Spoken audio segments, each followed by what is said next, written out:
তুমি কিনা মারে মারে আর কথা বলেন ওদিকে আপনারা কাজ ভাঙ দিয়ে বন্ধ করে দেন।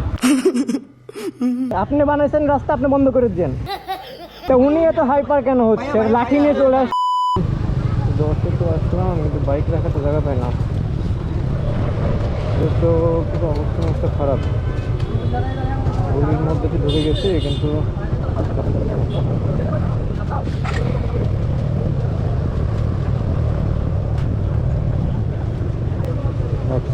রাখলাম এখন।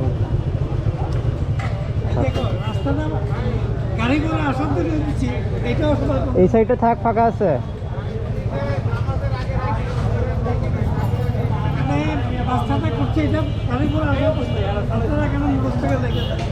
বাইরের থেকে এসে আপনারা এত ক্ষতি করেন। আমাদেরও তো কাজ আছে আঙ্কেল, আমরা তো আর হুদয় আসি নাই, আমরা তো কাজ করতে আসছি। এখন তো কাজ চলতেছে, রাখার জায়গা পাইতেছি না, এখন কোথাও তো রাখতে তো হবে। রাস্তা বন্ধ করে দিবেন আপনার। এখন রাস্তা বন্ধ, তো আপনি তো এইভাবে বলতে পারেন না। এভাবে বলতে পারেন? হ্যাঁ, আপনি এইভাবে বলতে পারেন? আপনি চিল্লাইতেছেন কেন সেই হুদাই? তা আমি তো ওনার সাথে কথা বললাম, আমি তো জায়গা খুঁজতেছি রাখার জন্য, তার আগে আপনি 10টা কথা শোনাই ফেলছেন। না, আমি তো যাবো, আমি জায়গা খুঁজতেছি, আমি যে ঢুকছি, যেটা জায়গাটা খুঁজে রাখবো না, উনি আগে 10টা কথা শোনাই ফেলছে। তা আমাদের জায়গাটা খুঁজে আগে রাখা লাগবে, আপনি আগে 10টা কথা শোনাই ফেললেন। কি বললাম ও ভাই, গাড়ি আসার জন্য। হ্যাঁ, তা আপনি তো বললেই হয় যে ভাইয়ের সাইড দিয়ে চলে যান, একটু বললে আপনি চলে যাবেন, শেষ। যে ওই যে ওই ভাই তো কথা বলছে, ভাই তো বলে চুপ করছে, বলে আমি বললাম যে দেখতেছি। আমি আগে 10টা কথা শোনাই ফেলছে। জানতে ভাই, টুপি মাথায় দিয়ে এত চিল্লাচিল্লি করে লাভ নাই। কথা কি ক্লিয়ার না ভেজাল আছে? যান যান যান তুমি কিনা মারে মারে যান যান, বয়স্ক লোক, কিছু যান আপনি। কি করবেন আপনি?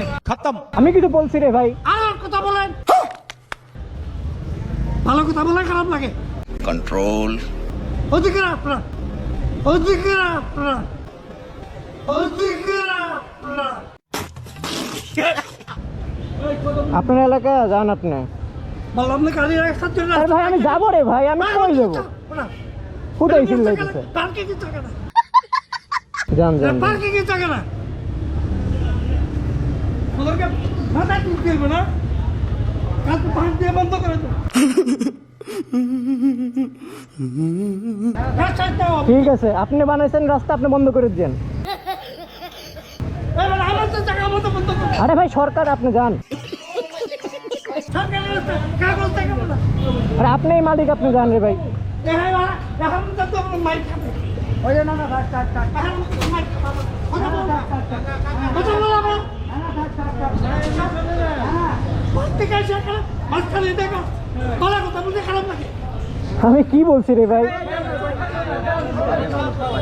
মুরব্বী মানুষ, আমি কিছু বলি নাই রে ভাই। মানুষ না, আপনি জানগা আমি কিছু বলছি ওনারে।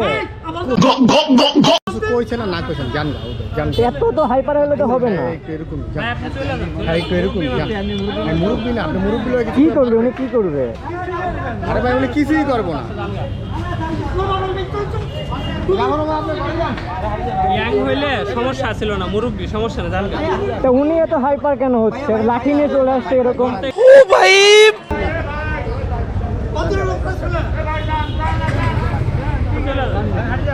পাগল দেখছি রে ভাই, এরকম পাগল দেখি। ভাই আর কিছু বলেন না, কেমন? পাগল রে, পাগল পাওয়া যাবে। ঠিক আছে ঠিক আছে, সমস্যা নেই। এখন রাস্তায় কাজ চলতেছে, আমিও তো কাজে আসছি রে ভাই এই জায়গাটায়, আমি তো আর ঘুরে আসিনি আমার ঝামেলা করতে। আমারও তো গাড়িটা রাখা লাগবে, আমি তো কাজ করতে আসছি। যান যান যান যান।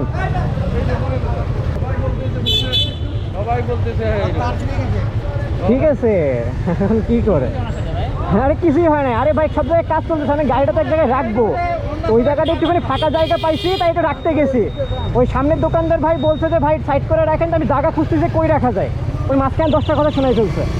ভাই এটাই বলছে যে আপনি 10টা কথা কেন শোনাইলেন, এটা নিয়ে উনি আরো চিল্লাচিল্লি করছে, আমি কিছুই বলি নাই ওনারে। মুরব্বী যে আপনারা মনে করেন রাস্তায় কিছু হইলেই রিক্সাওয়ালারা মনে করেন যে গরিব মানুষ, আর মুরব্বী হলেই মুরব্বী মানুষ, কিছু বলা যাবে না। কিন্তু কথা শুনাইলে আমার কথা শুনতে হবে। এখন ভাই আসেন আমি সেই সময় কাহিনীটা আপনাদের একটু বোঝায় বলি। আমি যখন মিরপুর 10-এ বাইক পট্টিতে যাই, যাওয়ার পরে ওইখানে কনস্ট্রাকশনের কাজের জন্য আসলে আমি কোথাও বাইক রাখার জায়গা পাইতেছিলাম না। বাইকের ওই রাখার জায়গা খুঁজতে খুঁজতে আমি একটু ভিতরের দিকে ঢুকে যাই। ডান দিকটা মোটামুটি পিছনের সাইড, তো আমি জানতাম যে ওই সাইডটা মোটামুটি ফাঁকা থাকার কথা সামনের সাইডের থেকে। তো ওই সাইডে যাওয়ার পরে প্রথমের দিকেই আমি একটা খালি জায়গা পাই বাইকটা রাখার জন্য, এবং সামনে যে দোকানটা ছিল ওই দোকানও কেনাকাটা মাঝে মাঝে করলো, ওই দোকানে যাই। ওই দোকান থেকে আমি কিনবো ভেবে ওইখানেই বাইকটা রাখি। সামনের ওই ভাই আমাকে তখন বলছিল, ভাই ওইখানে গাড়িটা রাখেন না, ওইখানে রাখলে হাঁটা চলার সমস্যা হয় বা তার দোকানে হয়তো মানুষ যাওয়া আসা করতে সমস্যা হচ্ছে, এরকম কিছু আমাকে বোঝাইছিল। ওই সময় আমি একটু আশেপাশে বোঝার ট্রাই করতেছিলাম বাইকটা কোথায় রাখা যায়। আমার সামনে যে মুরব্বী লোকটা ছিল ওই সময় অনেকগুলা কথা সে বলে ফেলছে আমাকে, মানে আমি আসলে বুঝে উঠতে পারি নাই যে সে এতগুলা কথা বলে ফেলবে। আমি তাকে শুধু এতটুকু কথাই বললাম যে আঙ্কেল আপনি আমার আজকে তো 10টা কথা শোনাই ফেলছেন, আমি তো কিছু বোঝার আগেই। এরপরে উনি আর কি যা যা করলো সবই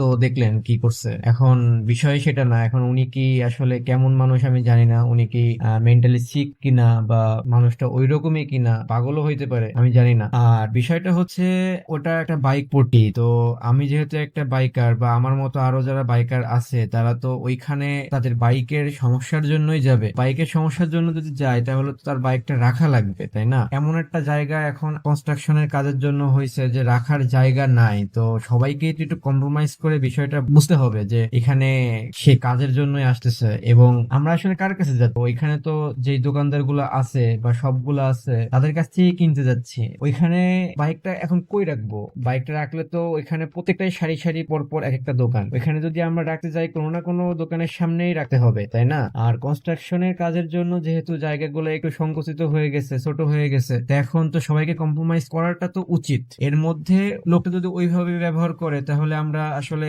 বাইকটা রাখবো কই? বাইক পট্টিতে তো আমি বাস নিয়ে যাব না বা বাইক পট্টিতে আমি ট্রাক নিয়ে যাব না। তো বাইকের সমস্যার জন্য যদি বাইক না রাখতে পারি তাহলে আমি রাখবোটা কোথায়? আমি জাস্ট খালি এই লজিকটাই বুঝতে পারতেছি না। তো আর কারোর সাথে যদি এরকম কাহিনী ওনার সাথে আপনাদের হয় তাহলে আমার একটু জানায়েন। রাত হয়ে গেছে, সবাই সেফলি রাইড করবেন, ভালো থাকবেন, আল্লাহ হাফেজ।